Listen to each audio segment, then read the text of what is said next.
Hi everyone. In my last video I blogged about how I worked at the Presbyterian Hospital for 3 years, and for that period I was kept on the same hourly wage. Some of you have said, why didn't the union get involved? Well, there was no union. It was the director of nursing and human resources. Whatever they said went. Okay. Every year during evaluation, the manager always said that I needed improvement. He never really specified what I needed to be improving, other than you need to communicate more with the nurses. That's about it, because there was never any complaints from any of my patients. I loved them to death and they loved me. I was invited to bar mitzvah, I was invited to weddings, and I mean, there was never any issue. As a matter of fact, the manager, when there were VIP coming to the union, he always wanted me to be the first one to be seen by those VIPs. And also, the hospital have this called shining stars. Let me bring it up close so you can see. It says we put patient first. Okay, that's their core value. We put patient first. All right, and it says York Presbyterian Hospital. It's written in English and in Spanish. This is a feedback from patients. It's a survey, more or less. And everyone who get admitted, there's always one in their package. And it says here, please help us recognize our shining stars. Fill this card out and drop it in the collection box. Inside of it, it's written in Spanish and also in English. There was an overwhelming amount of this on my behalf, to the point where they devalued it. They preferred to hear from the patient over the phone. And the nurses, bedside assistant, would always call and ask questions, and I always get positive feedback. But that didn't take away the fact that I still could not get a pay raise, which every employee in America always get a raise, and this is borderline unbelievable. But yes, it did happen, and I'm not making it up. But I don't really care. Like I said, I love my patients and they love me back. But the reason why I'm here is because I want the world to know reputation doesn't mean quality. And New York Presbyterian is a perfect example.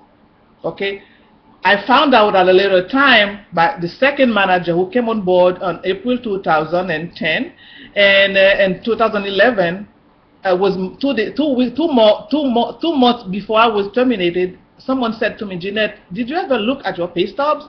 I said no. And he said, but you know what, you're not getting any raise. You never got a raise, because there was always complaints. I'm like, yeah, by the nurses. He said, yes, because of that, that's why you're not getting any raise. So I didn't believe that. I approached the manager, the new manager, a woman named Ensa, and I said, Ensa, when am I going to get a raise? And she told me specifically, well, the nurses have been complaining, so you can get a raise. Not patients. Like I said, I have great customer service skills. I have handled difficult patients. And during the year period, most amazingly, I used to work with the entire unit, which was 26 patients. There was always like at least a minimum of 5 nurses. None of them ever. There were always issues, between me and the nurses. You know why? Because they never wanted to help.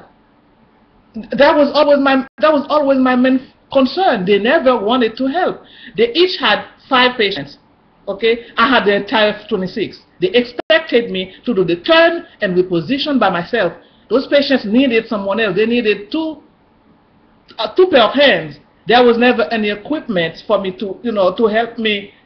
I basically used my own weight, my own body to turn those patients. And that didn't matter. At the end of the year, I was not qualified for pay raises. So, in the meantime, one of the nurses who basically bullied me relentlessly, in mid 2009, one of my patients in Route 238 called me. She overheard. She said, Gina, can I speak with you? And I went into the room. The nurse followed me, probably 2 minutes later. But in the meantime, the patient said, Jeanette, if I was a drug addict, can you imagine what would have happened? I said, what's going on? She says, the nurse gave me OxyContin. I'm not supposed to take that drug. What do you think happened? She was intoxicated, and she administered the wrong medication. I'm not making this up. That's what the patient said to me, and the pill was on the floor. I didn't touch it. I had no idea what OxyContin was. In the meantime, she walked in and I walked out. Was she terminated? Absolutely not. No. And it's, I mean, this is crazy. It is freaking crazy. And then everyone is talking about New York Presbyterian. Yes, New York Presbyterian is a good hospital. But whenever there is good, there is bad, there is also evil. Okay? And the unfairness was overwhelming. That nurse was freaking drunk. Not only that she was drunk, she was a raging alcoholic. She lived across the street from the hospital. She used to be found. She would be so plastered. Someone had to take her home. Yes. And they're gonna hold my pay raise because they complain. I just want to tell the world. I want the world to know this is what we are dealing with in America. Because the hospital feel they have power, they are powerful, because the media is behind them, and they felt the need to treat me as a second-class citizen. And this is what I want to know, what I want the world to know. Alright? I'm going to make another video because the story continues in the second video later.